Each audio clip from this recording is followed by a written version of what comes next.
You want to know how you just might get home a 24-1 ticket in boxing this weekend? That's what you'll find out right here on WagerTalk Extra. I'm your host, Dan Alexander, and joining me, we got Kevin Dolan talking a little soccer and a little boxing here for you. So we'll tell you all about that 24-1, but first, let's talk a little Europa League, Kev, and you got to play for folks that's going Thursday, so they better run, not walk. What are we looking at? Yeah, final round of Europa League qualification kicks off on Thursday, Dan. And, probably a game going a little bit under the radar between FC Lugano, Switzerland's finest, against Union Saint-Gilloise, who finished third in last season's Belgian Jupiler League. So probably not a matchup, like I said, most people have marked on their calendars. But, one nonetheless, I'm expecting to be an exciting game on Thursday. Well, and that's what WagerTalk Extra is all about. You don't need to mark the calendar. You just have to wake up and cash. So what are we betting in this one, Kev? I'm looking at goals in this one, Dan. Away from their home stadium in Brussels, this game is being played in Anderlecht on Thursday night. Union Saint-Gilloise have been absolutely lethal in front of nets. They were Belgium's top goal scorers away from home last season. They scored 2.18 goals per game on average, during the regular part of last year. They just blitzed past both Leuven and KV Mechelen in the league, respectively, as well, putting 9 goals past them. And they face an FC Lugano team here who just put 13 goals past both Jurvedon and Gunswil in the Swiss Cup at the weekend as well. So both teams knocking goals in right now. Simple handicap for me, given the form both teams are in. I think we see a shootout here on Thursday night, and one I'm quite happy to take a piece of the over 2.75 goals in at minus 145. Two teams that score a lot going over the 2 3/4 of a goal. I like it, Kev. Hop below in the comments. Let us know if you have anything you're eyeing in Europa League, maybe an EPL play for this weekend. And speaking of EPL, you can take $100 off Kev's EPL. Check that out over at his page, wt.buzz/KD. Take it all the way down to $199. No code needed. All right, Kev, I teased it at the top. It's Usyk and Dubois in some boxing action this weekend. And you got 2 different ways that people can get down on this one. Yeah, probably not the fight most people wanted to see, given Usyk and Fury are, the top 2 in the division. But Fury's opted to go instead and made Netflix shows and, face a guy who's never boxed before instead. But, whatever. But I like this fight, as a stand-in. Say what you want about Dubois, but he's not called dynamite because of his ability to tickle. If he lands clean, he's going to put you to sleep. So, excited for this one on Saturday night over in Poland. Yeah, he's going the Logan Paul route. Just fight people who aren't boxers. That's the way to do it, baby. And then you, before you know it, you're getting paid like crazy. All right, so you have 2 different ways and a case to be made for both of these fighters. So I'll turn it over to you because you're definitely the boxing expert here for us at WagerTalk. Yeah, I find this fight, fascinating, Dan, because literally everything is going against Daniel Dubois, heading into this fight. Frank Warren lost the purse bid, which is huge because Dubois has only fought outside the UK twice over his career so far, both times in the US. And unlike those road trips, he'll be stepping purely into the Lion's Den here. This will be a massively Ukraine crowd over in Poland. And we've never seen Dubois face that type of hostile atmosphere over his career so far. On top of that, there's been a fallout in camp. He left longtime trainer Shane McGuigan because of a split. He's now teamed up with Don Charles. And he's had those torn ACL and knee issues also. Some people suggesting that might have been the reason for the split. Maybe he's not ready to take this fight. But, whatever the case may be, I believe those issues arguably makes Dubois even more dangerous in this one. He's got one route to victory, basically. We saw him go to the mat 3 times in the opening round against Kevin Lerena back in December due to those knee issues. We have no idea, if those knees will hold up across an entire fight here. And with the fight taking place, as we said, in Poland, Dubois has no chance of winning a decision here. So, trainer Don Charles, his trainer, has already openly spoken about this. Dubois has to go in there like an absolute wrecking ball on Saturday night. Not like the Joshua tit-for-tat boxing. This has to be a wrecking machine. And look, to close the show early, so, it's basically his only shot. He's facing a master boxer, with that dodgy knee of his. So I'm going to take a flyer on Daniel Dubois to win in rounds 1 to 4 at plus 2,400 on Saturday. I said at the start, Dubois has that power that he can take any man out. if he lands right. He's got phenomenal power. But as you mentioned, 2 bets, I'm going to do a rare hedge on that one. And also take Usyk to win in rounds 5 to 8 at plus 155. Look, if Dubois empties the tank here and Usyk still peppering him with shots at the start of the 5th round, this fight is over and could end very similarly to the Tony Bellew fight for Usyk. So 2 bets for me, like I said, on Saturday. Dubois to win in rounds 1 to 4 plus 2,400. Big price. And a slightly bigger bet in Usyk rounds 5 to 8 at plus 155 as a hedge in what I expect to be a really intriguing fight on Saturday. Yeah, and as you see there on the graphic, and Kevin explains, a smaller bet on the bigger plus money, and then that plus 155. So he has it slated as a 1% play and a 2% play. So these aren't, pull off the rubber band type plays. They're little sprinkles for you. Either of them get home, you got some profit coming your way. But I'm rooting for Daniel Dubois for the namesake alone, and the 2,400 ain't bad either. Kev, always a pleasure, brother. As we mentioned, people can check you out at WagerTalk.com. And also, while you're over there, check them out for EPL season 199. You can take $100 off of that. Easiest way to find it, wt.buzz/KD. We'll get you right there. All right, we're going to step aside. You want to get ready to go for some KBO action. These lower volume markets are where you can make some money. Adam Trigger is going to break it down right after this.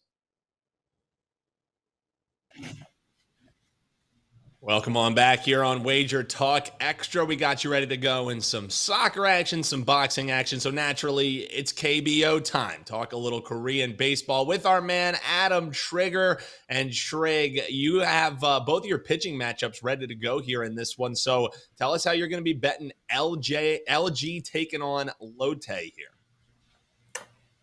Yeah, so Dan, maybe we'll get a game in this week at some point. I just have to point out again that the rain, it's funny to talk about, but it's caused a real issue. So I just kind of want to start off and address it here, because this game for the 3rd time this week might not get played. They haven't played on Tuesday or Wednesday. There's been like heavy downpour, heavy rain in the Seoul area, really in Seoul and all the way down. Like this game is, this game is at Jamsil Baseball Stadium right in Seoul. And this series might completely get washed out. Now, if the thing I like here that Lotte is doing, and the way I'm looking to bet this, I look to back Lotte plus 1.5. And if the price is right, this could be a client play for me. I like that they're going to go with Charlie Barnes here on normal rest. So what they're going to do is move the 2 pitchers that were supposed to start on Tuesday and Wednesday to the weekend and keep Barnes on normal rest, because since they've moved him to short rest, he's pitched much, much better. He's been the sort of import starter they expected him to be, that he was last year. Had a really poor first half, but so far in the second half, he's been outstanding. And the reason for that is, one of the reasons, that we can think of, or anyone can think of, why it's just been night and day, is the fact that he's been pitching on shorter rest. He has, his last 37.1 innings pitched. This is all in the second half since the All-Star break. He's only given up 5 earned runs. It's 6 starts. He's 4-0 in that span. And I think the rationale here, you'll hear sinker ball pitchers talk about this sometimes, Dan, but really pitchers that rely on a lot of movement, that don't have like an elite fastball, that really just kind of, need that movement, that natural movement to get guys out. They seem to like to have a little bit of a tired arm. Odrisamer Despaigne was in this league for years, sinker ball pitcher. He always talked about that, how when he was here originally, the long rest periods threw him off. And when they started letting him pitch on shorter rest, he pitched better. And so I'm wondering if we're seeing that a little bit here with Barnes. On the other side, you have Casey Kelly, who's been in this league for 5 years now. For the first 4 years he was in this league, totally dominant, one of the best starting pitchers in KBO. But there's been a real drop-off for him this season. He's pretty much, there's almost no way to avoid it. He's on pace to post career worst in ERA and in WHIP. He's given up 8 hits or more in 3 of his last 4 starts. And in 10 of, you used to be able to count on Casey Kelly for a wipeout start here or there. 10 of his last 11 starts, he's given up at least 2 earned runs.